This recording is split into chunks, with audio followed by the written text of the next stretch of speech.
আমি আমার খুতবার মধ্যে একটা ছোট্ট সূরা তেলাওয়াত করেছি। সূরাটার নাম কি বলেন তো? সূরা কাউসার। সূরা কাউসার এটা পবিত্র কালামুল্লাহ শরীফের ছোট্ট একটা সূরা। কোন সূরা?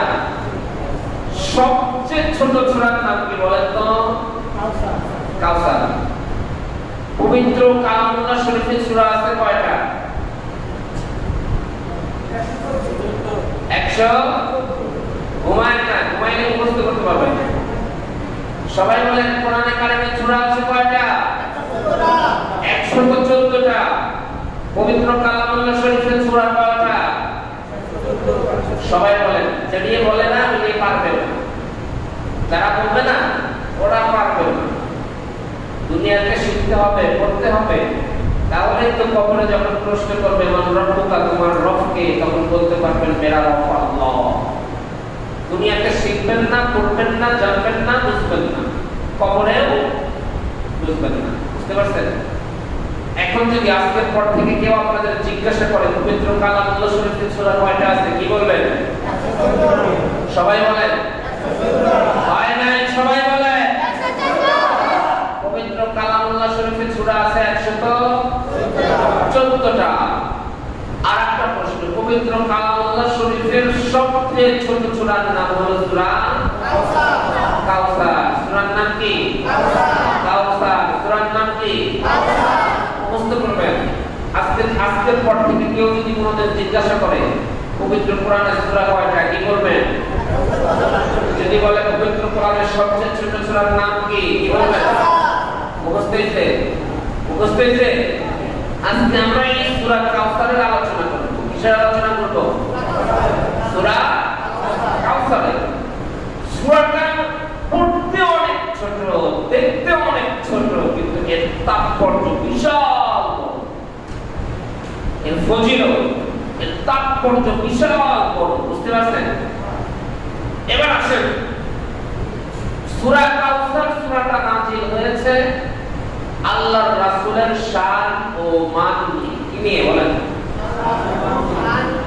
শান ও মান নিয়ে। সূরা কাউসার নাযিল হওয়ার দুইটা শানে নজুল। কয়টা? দুইটা শানে নজুল। দুই প্রেক্ষাপটে, মানে দুইটা কারণে সূরা কাউসার নাযিল হয়েছে। শানে নজুল কয়টা? দুইটা। সবাই বলেন সূরা কাউসারের শানে নজুল কয়টা? আবার বলেন কয়টা? দুইটা। নাম্বার 1, মক্কাতে যখন, ভালো করে বুঝবেন সূরা কাউসারের শানে নজুল ঘটনা মুখস্থ করে রাখবেন। আজকের পর থেকে নামাজে যখন তেলাওয়াত করবেন ইন্না আ'তাইনাকাল কাউসার ফাসাল্লি লিরাব্বিকা ওয়ানহার ইন্না শানিআকা হুয়াল আবতার, এটা তেলাওয়াত করবেন। আর এই প্রেক্ষাপট, এর শানে নজুল, এই ঘটনা যেন আপনার অন্তরে এসে যায়, এমন ভাবে শুনবেন। পারবেন ইনশাআল্লাহ? সকলে পারবেন? এটা অনেকে ভয় নেই, মাথা নিচ দিকে আছে, কি আছে, মাথা নিচ দিকে থাকে জীবনে বুঝবেন না। বুঝবেন? খুতবা শোনা কি অজীব? এটা খুতবা আছে, খুতবার ব্যাখ্যা। এটা শুনবেন না, বুঝবেন না, আপনার নামাজ হবে না। কি হবে না? নামাজ হবে না। এটা নামাজের একটা অংশ। খুতবা ঘুমাইলে কেউ বুঝবেন। আর আরেকটা কিন্তু অনুরোধ, যারা ঘুমাবেন আমি বলবো তারা একটু পিছনে বসবেন। সামনে বসে যদি কেউ ঘুমায়, আলোচনা করার টেন্ডেন্সি নষ্ট হয়ে যায়, ইমেজ নষ্ট হয়ে যায়, মেটা থেকে কথা হারায় যায়। বুঝতে পারছেন? আমার মনে হয় যে এটা শুনতেছে না, কি বলবো, মানে মেজাজ থেকে কথা হারিয়ে যায়। সামনে যারা মনোযোগ দিয়ে শোনে, যারা ঘুমায়, এদের কারণে তারা বঞ্চিত হয়। এই জন্য যদি ঘুমানোর মন মানসিকতা থাকে, পিলার আছে, পিলারের পিছনে যায় ঘুমাবেন। বুঝছেন তো ইনশাআল্লাহ? তো রাগ করেন না, আপনাদের ভালোর জন্য বলতেছি। আপনি যদি সূরা কাউসার শিখেন, লাভ কার? সূরা কাউসারের অর্থ বোঝেন, লাভ কার? প্রেক্ষাপট বোঝেন, লাভ কার? আপনাদের। বুঝবেন না, এই যে বললাম, শিখবেন না, দুনিয়াতেও কাটা, কবরেও কাটা। দুনিয়াতেও মানুষ কাটা বলবে, কবরেও কাটা। এবার আসেন, সূরা কাউসারের নাযিল হওয়ার প্রেক্ষাপট কয়টা? দুইটা শানে নজুল। নাম্বার 1, মক্কাতে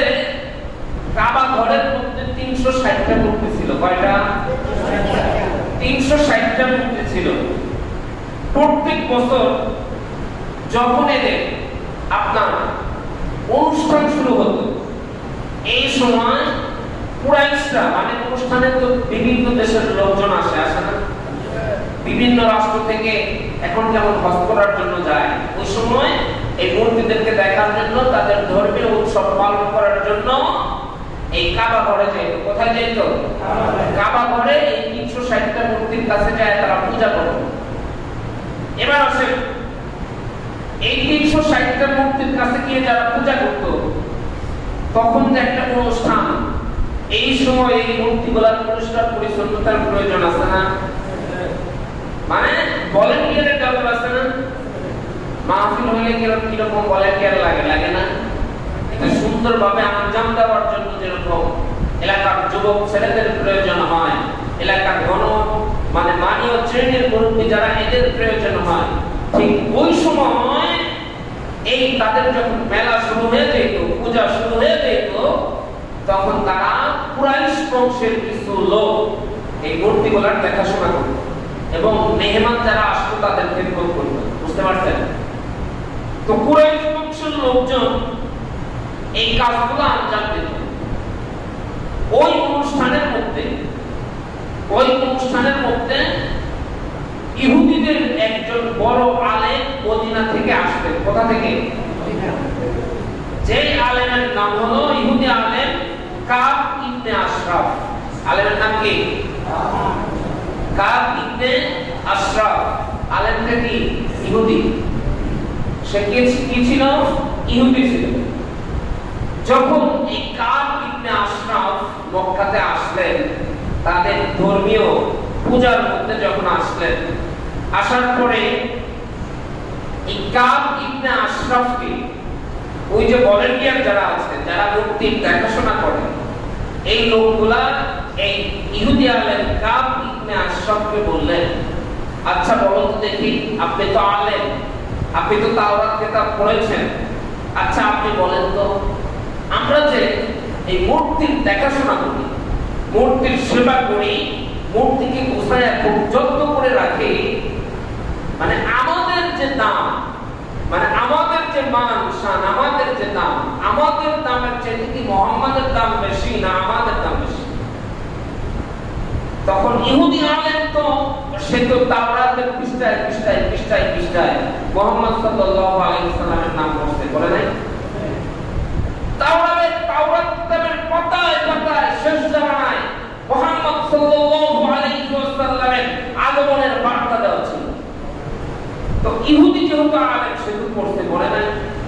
ইহুদি আলেম চিন্তা করলেন, এখন যদি বলি মুহাম্মাদের দাম বেশি, তাইলে তো আমার রুজির অভাব পড়ে যাবে, আমাকে এরা যে সম্মান করে এরা তো আর তা করবে না।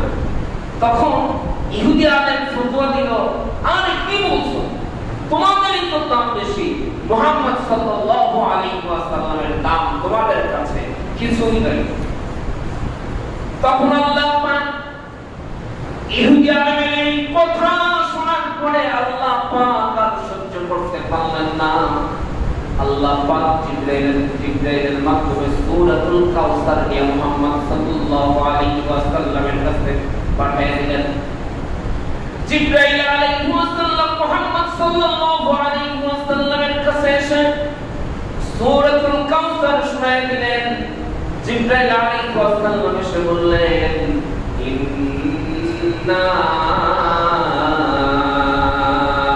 আ'তাইনাকাল কাউসার ফাসাল্লি লিরাব্বিকা ওয়ানহার ইন্না শানিআকা হুয়াল আবতার। এই হলো এক প্রেক্ষাপট। দ্বিতীয় প্রেক্ষাপট, দুইটা সানে নজুল, কয়টা? এই গেল একটা, দুইটা আর একটা সানে নজুল। আমাদের প্রিয় নবী হযরত মুহাম্মদ সাল্লাল্লাহু আলাইহি ওয়াসাল্লামের 4টা কন্যা সন্তান ছিল, কয়টা? 3টা ছেলে সন্তান ছিল, কয়টা? 3টা। কন্যা সন্তানগুলোকে আল্লাহ পাক হায়াত দিয়ে তাদেরকে বড় করেছে, কিন্তু ছেলে সন্তান যে 3জন ছিল, এই 3জন সন্তানকে আল্লাহ পাক ছোটবেলায় দুনিয়ার বুক থেকে নিয়ে গিয়েছে।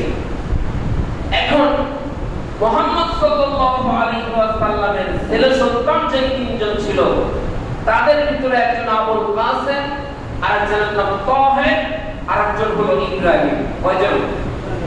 তিনজন। এই তিনজনকে আল্লাহ পাক ছোটবেলায় নিয়ে গেলেন। তাহলে মুহাম্মদ সাল্লাল্লাহু আলাইহি ওয়াসাল্লামের রইল কন্যা সন্তান চারজন। ছেলে সন্তানগুলো আল্লাহ পাক ছোটবেলায় আল্লাহ পাক নিয়ে গেলেন। ওই সময় মক্কার ভেতরে বড় বড় কাফের যারা, এরা বলতে লাগলো ভাই মুহাম্মদ তো নীল বংশ। কথা বুঝলেন? ভাই মুহাম্মদ তো নীল বংশ। বলেন নাউজুবিল্লাহ। সবাই বলেন নাউজুবিল্লাহ। মুহাম্মাদের ছেলে সন্তানকে আল্লাহ পাক ছোটবেলায় নিয়ে গেলেন, কারণ মুহাম্মদ মারা গেলে তার দ্বীন শেষ, তার ধর্ম শেষ, তার দ্বীনের দাওয়াত, তার ধর্মের দাওয়াত দেওয়ার জন্য তার কোনো ছেলে সন্তান নাই।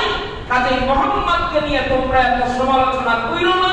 মুহাম্মদের দ্বীন মুহাম্মদ মৃত্যুবরণ করলে শেষ হয়ে যাবে। পড়ি নাউজুবিল্লাহ। মুহাম্মদ করলে কি তার দ্বীন শেষ হবে? মুহাম্মদ সাল্লাল্লাহু আলাইহি ওয়াসাল্লামের সন্তান না থাকলে কি তার দ্বীন শেষ হয়ে যাবে? এই যে মক্কার কাফেররা যখন এই অপবাদ দেওয়া শুরু করলো আল্লাহর রাসূলকে, তখন মক্কাতে তো আরবি ভাষা, তখন তারা বলতে লাগলো আবতা। আবতা মানে কি জানেন? নীল বংশ।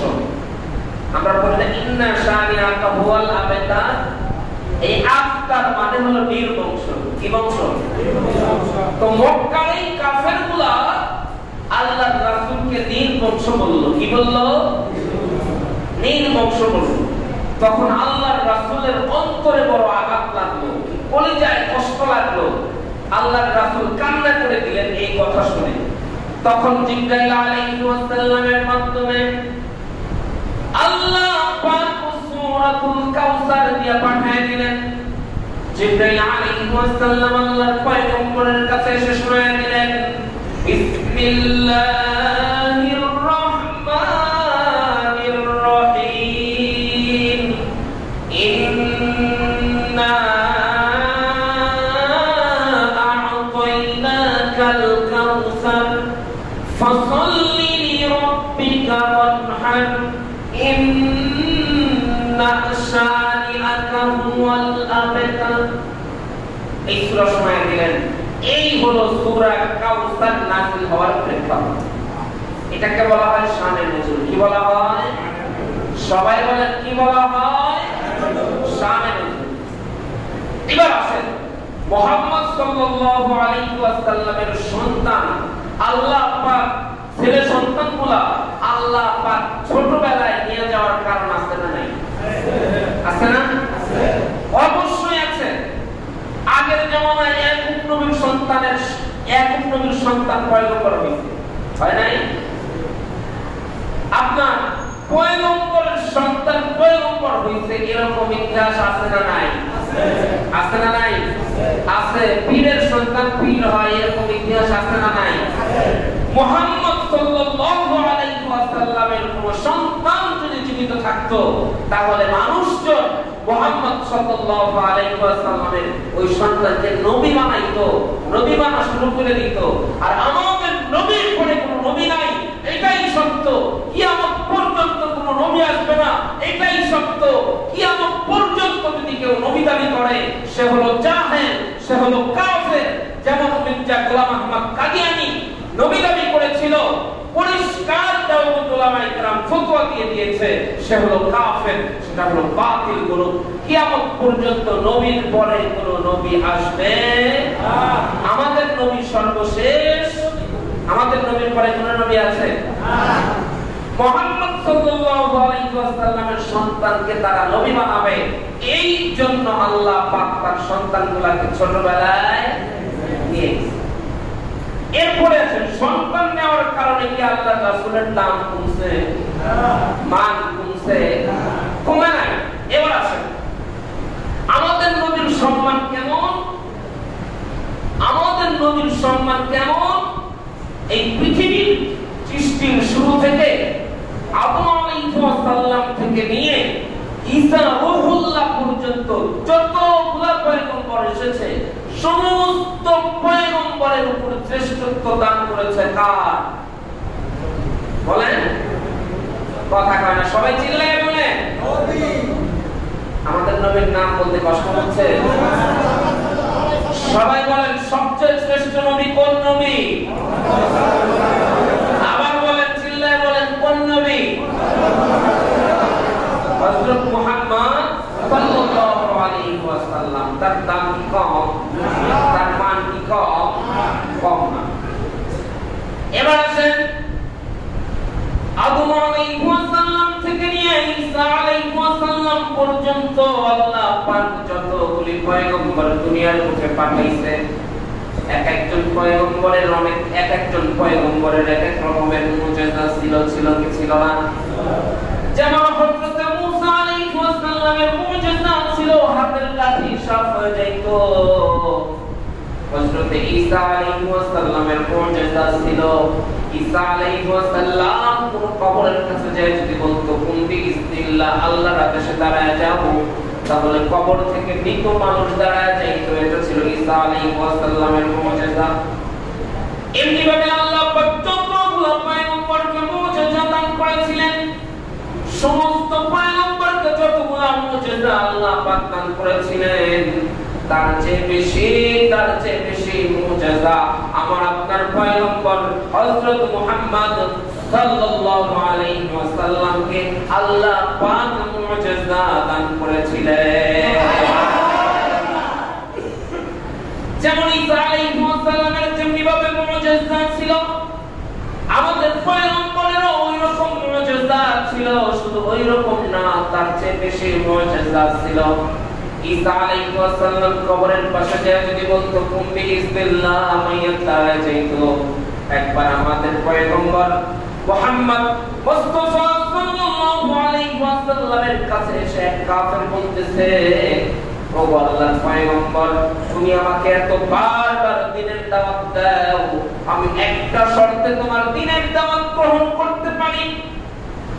আজ থেকে এত বছর আগে আমার কন্যা সন্তানটা মরে গেছে, আমার কন্যা সন্তান মাটির নিচে পড়ে আছে। তুমি যদি আমার এই কন্যা সন্তানকে জীবিত করে দিতে পারো, তাহলে মুহাম্মদ তোমার হাতে আমি বায়াত করে, তোমার হাতে আমি কালেমা পড়ে মুসলমান হয়ে যাব। এবার মুহাম্মদ সাল্লাল্লাহু আলাইহি ওয়াসাল্লাম ওই কাফেরকে বলল, আচ্ছা বলো তোমার মেয়েকে কোন কবরস্থানে কোথায় তুমি দাফন করেছে, একটু বলো তোমার মেয়েকে কোথায় তুমি রেখেছো। এবার কাফের মনে মনে চিন্তা করতেছে, মুহাম্মদ আমার মেয়েকে কোনোদিন জিন্দাও করতে পারবে না, আমি মুহাম্মদ সাল্লাল্লাহু আলাইহি ওয়াসাল্লামের কালেমাও কোনোদিন পড়ব না। নাউযুবিল্লাহ। এবার মুহাম্মদ সাল্লাল্লাহু আলাইহি ওয়াসাল্লাম ওই কাফেরকে বলল, আচ্ছা চলো যাই, কোন জায়গায় তোমার মেয়েকে তুমি দাফন করেছো আমাকে নিয়ে যাও। তোমার মেয়ে যদি জিন্দা হয় তাহলে তুমি কালেমা পড়বা, তো বলো ভাই হ্যাঁ অবশ্যই পড়বো। কিন্তু কাফের মনে মনে কিন্তু চিন্তা ওইটা, আমার মেয়ে মুহাম্মদ জাগ্রত করতে পারবে না, বড় মানুষ জিন্দাও করতে পারবে না, আমি কালেমাও কোনোদিন পড়বো না, এই চিন্তা কিন্তু কাফের মনে। এবার মুহাম্মদ সাল্লাল্লাহু আলাইহি ওয়াসাল্লামকে নিয়ে ওই কবরস্থানের পাশে গিয়ে দাঁড়াইলেন। আল্লাহর পয়গম্বর বললেন, কুম বিইজনিল্লাহ, হে কবরের ভিতরের মাইয়াত আল্লাহর আদেশে তুমি দাঁড়ায় যাও। এই কথা বলার সঙ্গে সঙ্গে ওই কাফেরের কন্যাকে যেই কবরস্থানে দাফন করেছিল, আল্লাহর রাসূল যখন বলছে কুম বিইজনিল্লাহ, আল্লাহর আদেশে দাঁড়ায় যাও, এই কথা বলার সাথে সাথে কবর ফেটে কন্যা সন্তান জিন্দা হয়ে বের হয়েছে। একটু চিল্লায় পড়ি সুবহানাল্লাহ। এই কন্যা সন্তান বের হয়ে বলতেছে, বাবা তুমি নিঃসন্দেহে মুহাম্মাদের ধর্ম গ্রহণ করতে পারো, মুহাম্মদ সাল্লাল্লাহু আলাইহি ওয়াসাল্লাম তোমাকে সঠিক দ্বীনের দাওয়াত দিতেছে। এই কথা বলে আবার মাইয়াটা মৃত্যুবরণ করলেন।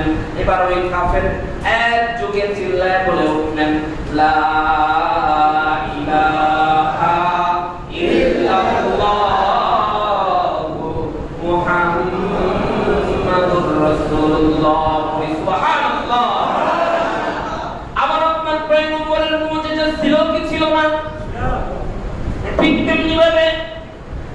আবু জাহেল আবু লাহাব বড় বড় কাফেররা বলতেছে হে আল্লাহর পয়গম্বর ওই যে আকাশের ভিতরে চাঁদ দেখা যায় আপনি যদি ওই চাঁদটাকে দুই টুকরা করতে পারেন তাহলে কালেমা পড়ব। মুহাম্মদ সাল্লাল্লাহু আলাইহি ওয়াসাল্লাম হাত দিয়ে ইশারা করার সাথে সাথে আল্লাহ পাক চাঁদটাকে দুই টুকরা করে দিলেন।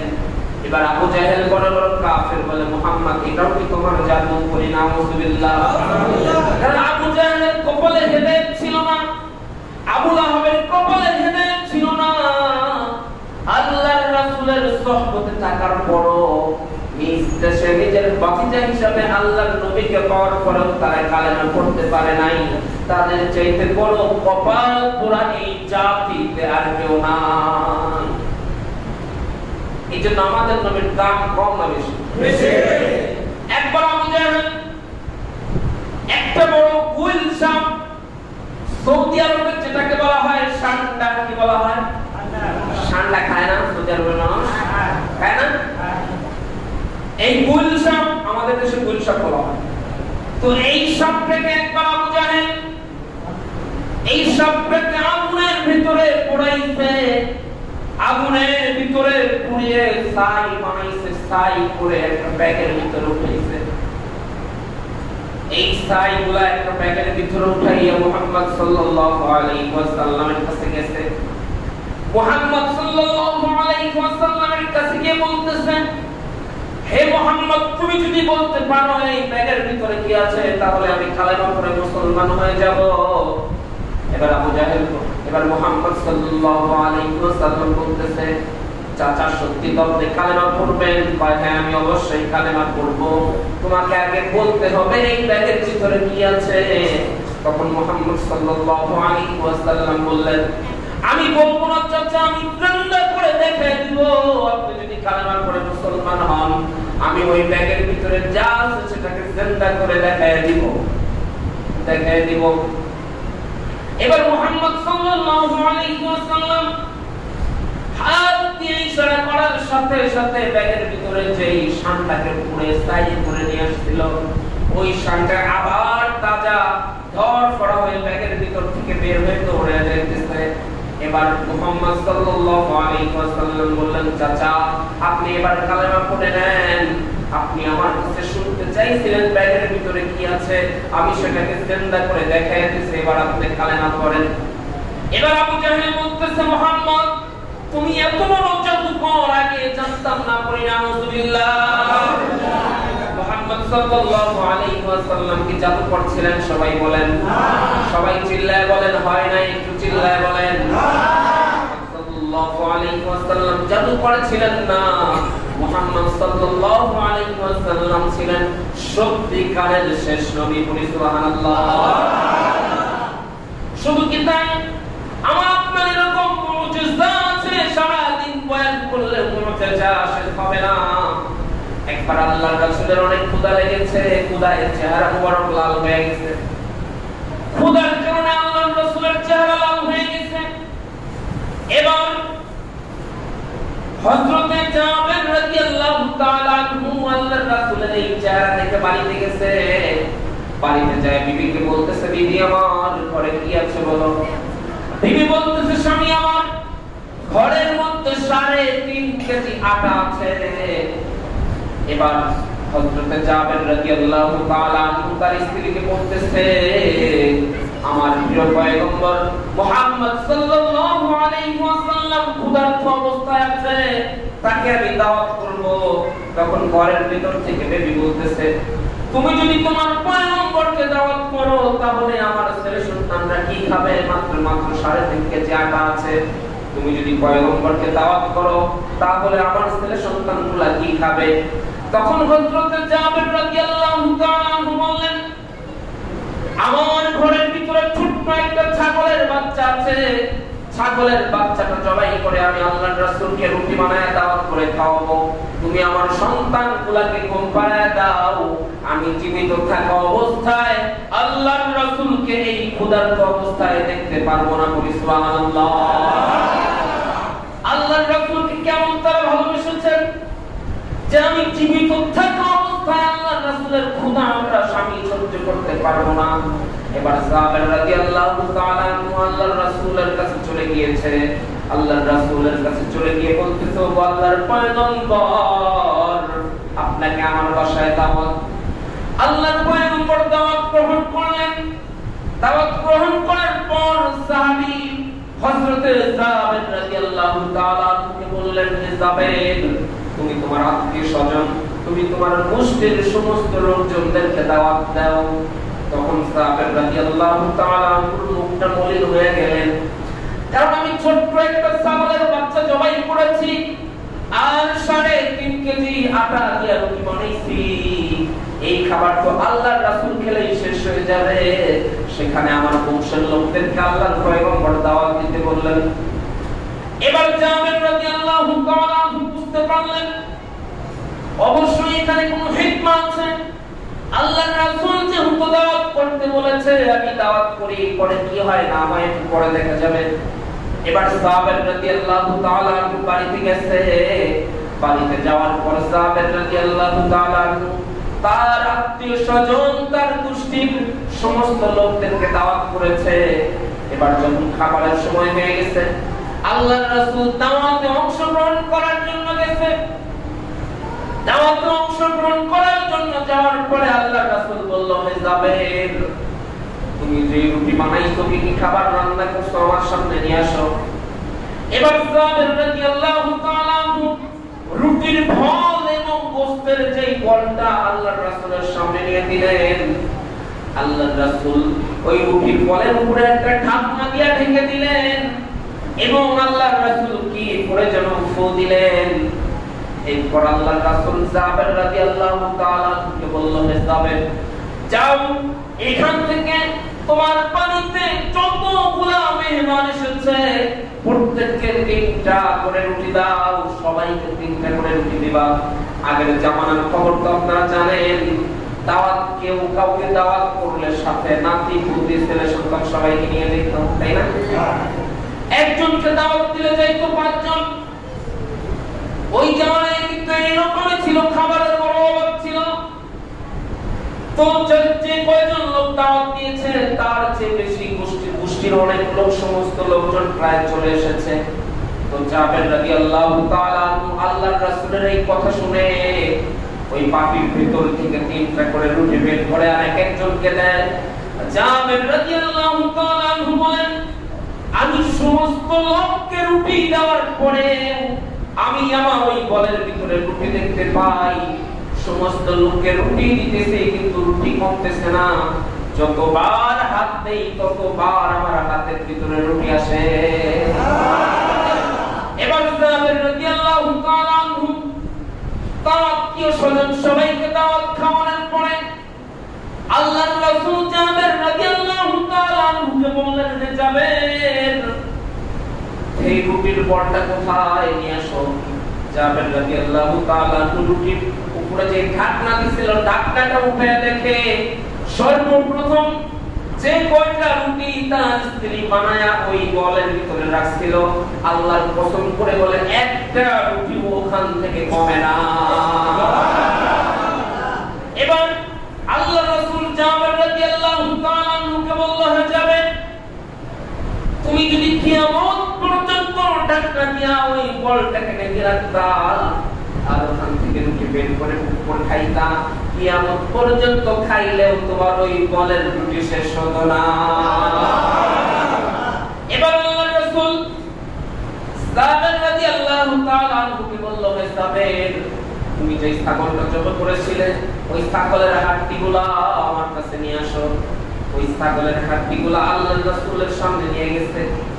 আল্লাহর রাসূলের সামনে নেওয়ার পরে আল্লাহর রাসূল কি পড়ে যেন ওই হাড্ডির ভিতরে ফু দিলেন। আল্লাহ পাকের অশেষ রহমতে যেই ছাগলটা জবাই করেছিল, আল্লাহ পাক ওই হাড্ডি থেকে আবার পরিপূর্ণরূপে একটা ছাগল বানিয়ে দিলেন। এবার জাবের রাদিয়াল্লাহু তাআলা ছাগলটাকে নিয়ে তার বিবির কাছে গেছেন। বিবি বলতেছে, হে স্বামী আমার, এই ছাগলটা তো আমাদের ছাগলের মতো দেখা যায়। এবার জাবের রাদিয়াল্লাহু তাআলা বললেন, আরে আমাদের ছাগলের মতো দেখা যায় কি, এটা তো আমাদের ছাগল। সুবহানাল্লাহ। আমাদের পয়গম্বরের এমন এমন মুজিজা ছিল যে মুজিজাগুলো আল্লাহ অন্য অন্য পয়গম্বরকে দেন নাই। ঠিক তেমনি ভাবে আল্লাহ পাক যখন আল্লাহর রাসূলের তিনটা পুত্র সন্তান নিয়ে গেলেন, ঘটনা মনে আছে নি আপনাদের? শুরু থেকে যা মনে আছে, তিনটা সন্তান আল্লাহর পয়গম্বরের নিয়ে গেলেন। আল্লাহ পাক জিবরাইলের মাধ্যমে সূরা কাউসার নাযিল করে শোনায় দিলেন, ইন্না আ'তাইনাকাল কাউসার। ও পয়গম্বর, ও হাবিব আমার, আমি আপনার তিনটা ছেলে সন্তান নিয়ে গেলাম। এই তিনটা ছেলে সন্তানের বদৌলতে ও আল্লাহর পয়গম্বর, ও হাবিব আমার, আমি আপনাকে হাউজে কাউসার দান করলাম। হাউজে কাউসারটা কি জিনিস? কাল কিয়ামতের ময়দানের দিন, কিয়ামতের মাঠে যখন সূর্যটা মাথার আঘাত করে চলে আসবে, এক রিওয়ায়াতে এসেছে মানুষ যে চোখে সুরমা দেয়, এই সুরমার কাঠি আছে না, কাঠি যতটুকু লম্বা, এই সূর্যের 12টা মুখ নিয়ে মাথার এতটুকু উপরে চলে আসবে। মাথার উপরে এই সূর্যটা, সূর্যের তাপে শরীর থেকে ঘাম ঝরতে ঝরতে ঝরতে ঝরতে মুখ পর্যন্ত চলে আসবে। তৃষ্ণায় জিহ্বাটা বের হয়ে নাভি পর্যন্ত চলে আসবে। সকলেই মাথাটা উপর দিকে উঠায়া ইয়া নাফসি বলবো, আল্লাহ আমাকে বাঁচাও, আমাকে বাঁচাও। কেউ কাউকে চিনব না। এমন বিপদের দিন আল্লাহ পাক যে আল্লাহর রাসূলকে হাউজে কাউসার দান করলেন, ইন্না আ'তাইনাকাল কাউসার, এই হাউজে কাউসার যে দান করলেন, আল্লাহর রাসূল বলে ওই মুসিবতের ময়দানের দিন আমি আমার উম্মতদেরকে নিজ হাতে আমি হাউজে কাউসারের পানি পান করায় দিব। আর যাকে একবার হাউজে কাউসারের পানি পান করায় দিব, 50,000 বছর পর্যন্ত তার কোনো তৃষ্ণা লাগবে না। হাউজে কাউসারের পানিটা কেমন আল্লাহর রাসূল বলেন? হাউজে কাউসারের পানি হলো দুধের চেয়ে সাদা। সবাই বলেন কিসের চেয়ে সাদা? চিল্লায় বলেন কিসের চাইতে সাদা? আবার বলেন দুধের চাইতে সাদা, মধুর চেয়ে মিষ্টি। সবাই বলেন কিসের চাইতে মিষ্টি? মধুর চাইতেও মিষ্টি এবং কস্তুরীর চাইতেও ঘ্রাণযুক্ত এই হাউজে কাউসারের পানি আল্লাহর রাসূল তার উম্মতকে পান করাবে। কিয়ামতের ওই কঠিন ময়দানে যে একবার এই হাউজে কাউসারের পানি পান করবে, 50,000 বছর তাকে রোগ গ্রাস করবে না, তার জিহ্বাও নাভি পর্যন্ত চলে আসবে না। এই হলো হাউজে কাউসার। তার মানে তিনটা সন্তান নিয়ে আছে কাউসার দিছে আল্লাহ। কি ভালো জিনিস দেয় নাই? এটা আমাদের জন্য উপকার হয় নাই? এবার তিনটা সন্তান নেওয়ার বদৌলতে আল্লাহ পাক আর কি দিলেন? এই কাউসারের 40টা ব্যাখ্যা তাফসীর ইবনে কাসিরের মধ্যে এসেছে। কাউসারের 24টা অর্থ আছে। একটা হলো হাউজে কাউসার, দ্বিতীয় নম্বর অর্থ হলো উম্মত বেশি দিবে। কি বেশি দিবে? সবাই বলে আল্লাহর রাসূলকে উম্মত বেশি দিবেন। আল্লাহর রাসূল যখন মেরাজে যায়, মেরাজে যাওয়ার সময় আল্লাহর পয়গম্বরকে আল্লাহ পাক কোন নবীর কতজন উম্মত হবে এটা দেখায় দিয়েছে। সবাই সুবহানাল্লাহ বলবেন না? কোন নবীর কতজন উম্মত হবে আল্লাহর রাসূলকে দেখায় দিয়েছে। আল্লাহর রাসূল বলে আমি যখন মেরাজে যাই আমাকে দেখানো হলো কিছু কিছু পয়গম্বরের উম্মত দেখানো হলো। এমন এমন পয়গম্বর আছে যাদের যেই পয়গম্বরগুলোর একজন উম্মত নাই, একজন উম্মত নাই। আবার কিছু কিছু পয়গম্বর আছে 5 জন উম্মত। আবার কিছু কিছু পয়গম্বর আছে 10 জন, 20 জন, 30 জন উম্মত। কিছু কিছু পয়গম্বর আছে মাত্র 80 জন উম্মত, মাত্র 40 জন উম্মত। আমরা সকলেই জানি হযরত নূহ আলাইহিস সালামের উম্মত ছিল কয়জন বলেন? মাত্র 80 জন। মাত্র 80 থেকে 82 জন উম্মত ছিল। আল্লাহর রাসূলকে এই উম্মতগুলো দেখানো হইতেছে। এক পর্যায়ে এই উম্মতগুলো দেখাইতে দেখাইতে হঠাৎ করে দেখে একজন পয়গম্বর পিছনে 6 লক্ষ উম্মত নিয়ে কে যেন হাসরের ময়দানের দিকে আগায় আসতেছে। তখন আল্লাহর পয়গম্বরের চেহারাটা মলিন হয়ে গেল। আল্লাহ পাককে বলল, আল্লাহ তুমি কে এতগুলা উম্মত নিয়ে হাসরের ময়দানে আসতেছে? তখন আল্লাহ পাক প্রিয় নবী হযরত মুহাম্মদ সাল্লাল্লাহু আলাইহি ওয়াসাল্লামকে জানায় দিল, এ হাবিব আমার, এ আর কেউ নয়, এ হলো জলিলুল কদর পয়গম্বর হযরত মুসা আলাইহিস সালাম। হযরত মুসা আলাইহিস সালাম 6 লক্ষ উম্মত নিয়ে কিয়ামতের মাঠের দিকে আসতেছে। এবার আল্লাহর পয়গম্বরের চেহারা মলিন। আল্লাহ পাক বলতেছে, হে পয়গম্বর, আপনার চেহারা মলিন হলো কেন? তখন রাসূল পাক সাল্লাল্লাহু আলাইহি ওয়াসাল্লাম বললেন, ওগো আল্লাহ, এতগুলো উম্মত নিয়ে মুসা আলাইহিস সালাম আসতেছে, আমার তো এতগুলো উম্মত হবে না, আমার তো এতগুলো উম্মত হবে না, আমার তো মাত্র 6 লক্ষ সাহাবা, আমার তো এত উম্মত হবে না। তখন আল্লাহ পাক তার প্রিয় হাবিব, প্রিয় বন্ধুকে জানিয়ে দিল, হে বন্ধু আমার, আপনি কি বললেন? আপনার উম্মত কত হবে তার একটা সংখ্যা আমি লৌহে মাহফুজের মধ্যে লেখা রাখছি। আপনার চেহারাটা একটু ডান দিকে ঘুরান। আল্লাহর রাসূল চেহারাটা একটু ডান দিকে ঘুরাইলেন। আল্লাহর রাসূল চেহারা ডান দিকে ঘুরানোর পরে আল্লাহর রাসূল এত মানুষ দেখতে পাইলেন যে ডান দিকে মানুষের কারণে ডান দিকে আসমান আল্লাহর পয়গম্বর দেখতে পাচ্ছে না। এবার আল্লাহ পাককে হযরত মুহাম্মদ সাল্লাল্লাহু আলাইহি ওয়াসাল্লাম জিজ্ঞাসা করলো, ওগো আল্লাহ, এরা কারা? তখন আল্লাহ পাক জবাব দিলেন, এরা কারা আমি পরে বলতেছি, আপনি একটু বাম দিকে তাকান। আপনি কোন দিকে তাকান? আপনি একটু বাম দিকে তাকান। মুহাম্মদ সাল্লাল্লাহু আলাইহি ওয়াসাল্লাম যখন বাম দিকে তাকালেন, বাম দিকে তাকানোর পরে দেখলেন এত মানুষ আর এত মানুষ। মানুষের দিকে তাকান, মানুষের জন্য বাম পাশের আসমান আল্লাহর পয়গম্বর আর দেখতে পাচ্ছে না। এবার আল্লাহর পয়গম্বর আল্লাহকে বলে, ও আল্লাহ, এরা কারা? এবার আল্লাহ পাক ডাক দিয়ে বলে, হে প্রিয় হাবিব আমার, আমি পরে বলতেছি, আপনি একটু উপর দিকে তাকান। মুহাম্মদ সাল্লাল্লাহু আলাইহি ওয়াসাল্লাম উপর দিকে তাকাইলেন। উপর দিকে তাকানোর পরে দেখলেন এত মানুষ আর মানুষ, এত মানুষের ভিড়ে সাদা আসমানটাকে দেখা যাচ্ছে না। এবার আল্লাহ পাক বললেন, ও হাবিব আমার, এরা সকলেই হলো আপনার উম্মত। এরা কারা? এরা সকলেই প্রিয় নবী হযরত মুহাম্মদ সাল্লাল্লাহু আলাইহি ওয়াসাল্লামের উম্মত। তিনজন সন্তানের বদৌলতে আল্লাহ পাক কত লক্ষ কোটি অগণিত উম্মত দান করতে থাকে। মুহাম্মদ সাল্লাল্লাহু আলাইহি ওয়াসাল্লাম, মুহাম্মদ সাল্লাল্লাহু আলাইহি ওয়াসাল্লামকে যখন আস ইবনে ওয়াইল আল্লাহর রাসূলকে নির্বংশ বলে সম্বোধন করলেন, আল্লাহ পাক সূরা কাউসার নাযিল করে জানায় দিল, ইন্না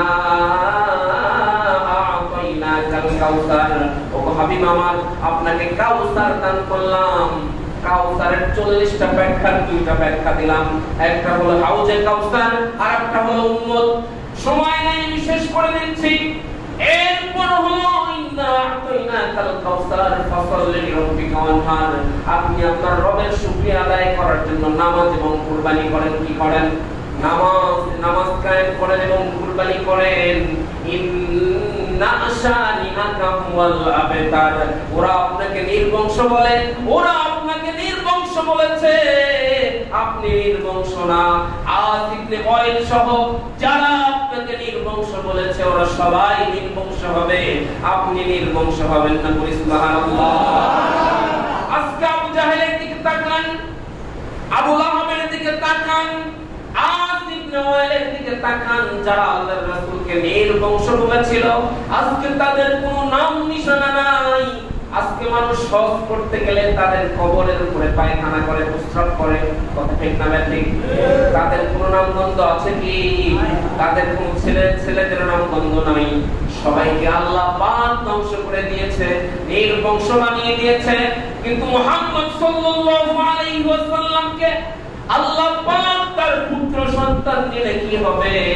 আল্লাহ পাক তার রূহানি সন্তান তার উম্মতদেরকে আল্লাহ পাক কিয়ামত পর্যন্ত এমন ভাবে গড়ে তুলেছে, মুহাম্মদ সাল্লাল্লাহু আলাইহি ওয়াসাল্লামকে যদি কেউ গালি দেয়, যারা নবীর প্রেমে আসে, যারা প্রকৃত মুহাম্মদ সাল্লাল্লাহু আলাইহি ওয়াসাল্লামের মুহাম্মদ সাল্লাল্লাহু আলাইহি ওয়াসাল্লামকে নবী মানে, যারা মুহাম্মদ সাল্লাল্লাহু আলাইহি ওয়াসাল্লামের উম্মত, কেউ যদি আল্লাহর রাসূলকে গালি দেয়, এরকম হাজার হাজার, এরকম লক্ষ লক্ষ, এরকম কোটি কোটি যুবক আছে, এরকম কোটি কোটি উম্মত আছে, মুহাম্মদ সাল্লাল্লাহু আলাইহি ওয়াসাল্লামের সম্মান রক্ষা করার জন্য নিজের জীবনটাকে দিয়ে দিবে। আছে না নাই? আছে না? ছেলে সন্তান নিয়ে গেছে তো কি হইছে? আল্লাহ পাক ছেলে সন্তানের বদলে কিয়ামত পর্যন্ত মুহাম্মদ সাল্লাল্লাহু আলাইহি ওয়াসাল্লামের নাম রওশন করে রাখছে। বলি সুবহানাল্লাহ। তাই কিয়ামতের ওই কঠিন ময়দানে মানুষ যখন ইয়া নফসি বলবে, কেউ আল্লাহ কেউ বিচার যে শুরু করবে, এই কথাটা আল্লাহকে কেউ বলতে সাহস পাবে না। পয়গম্বর মুসা পারবে না, নূহ আলাইহিস সালাম পারবে না, নূহ আলাইহিস সালাম পারবে না, পয়গম্বর আল্লাহকে বলতে পারবে না। সবাই শুধু বলবে যাও যাও মুহাম্মাদের কাছে যাও। মুহাম্মদ যদি সুপারিশ করে তাহলে আল্লাহ পাক বিচার শুরু করবে। বলি সুবহানাল্লাহ। আল্লাহ পাক প্রত্যেক নবীকে একটা করে দোয়া দিয়েছিলেন, যেই দোয়াটা দুনিয়ার বুকে করলে সাথে সাথে আল্লাহ পাক কবুল করেছে। ঠিক তেমনি ভাবে আমাদের পয়গম্বরকেও একটা দোয়া দেওয়া হয়েছিল, আল্লাহ পাক আল্লাহর রাসূল দোয়া করলে সাথে সাথে কবুল হইতো, কিন্তু ওই দোয়া আল্লাহর পয়গম্বর দুনিয়াতে করে নাই। কিয়ামতের ওই কঠিন ময়দান, হাসরের ময়দানের জন্য ওই দোয়াটা রিজার্ভ করে রেখে দিয়েছে। এমন একজন পয়গম্বরের উম্মত, বুঝতে পারছেন? আমাদের নবীকে, আমাদের নবীর সম্মান কি জানেন? আমাদের নবী সমস্ত পয়গম্বরদের ইমাম। আল্লাহ পাক আদম আলাইহিস সালাম থেকে নিয়ে যতগুলা পয়গম্বর দুনিয়াতে পাঠাইছে, সমস্ত পয়গম্বরের ইমামকে বলেন আমাদের নবী হযরত মুহাম্মদ সাল্লাল্লাহু আলাইহি ওয়াসাল্লাম। আপনারা সকলেই জানেন, আল্লাহর রাসূল যখন মিরাজে যায়, মিরাজে যাওয়ার পথে বাইতুল মুকাদ্দাসে আল্লাহর রাসূলকে নেওয়ার পরে আল্লাহর রাসূল দেখে আল্লাহর রাসূলের সফরকে আহলান সাহলান জানার জন্য সমস্ত পয়গম্বর বাইতুল মুকাদ্দাসে এসে উপস্থিত হয়েছিল। আল্লাহর পয়গম্বর সমস্ত পয়গম্বরকে পিছনে রাখা আল্লাহর পয়গম্বরের সামনে যায় দুই রাকাত নামাজ পড়াইছে। তাহলে ইমামকে, সমস্ত পয়গম্বরের ইমামকে বলেন এমন একজন নবীর উম্মত। আমাদের নবীর শান যদি বয়ান করতে যাই আরো ৩-৪ ঘন্টা বয়ান করেও শেষ করা যাবে না নবীর শান। এমন একজন পয়গম্বরের সূরা কাউসারের নাজিল আমরা জানতে পারলাম, পারছি তো ইনশাআল্লাহ। কেন আল্লাহ পাক সূরা কাউসার নাজিল করছেন? দুইটা শানে নজুল বলছি। কয়টা? দুইটা শানে নজুল বলছি। আজকের পর থেকে নামাজে দাঁড়াইলে এই অর্থগুলো খেয়াল করে নামাজ পড়বেন, পারবেন তো ইনশাআল্লাহ। আল্লাহ পাক আমাদের সকলকে বোঝার তৌফিক দান করুন, বলি আমিন। আজকের এই আলোচনা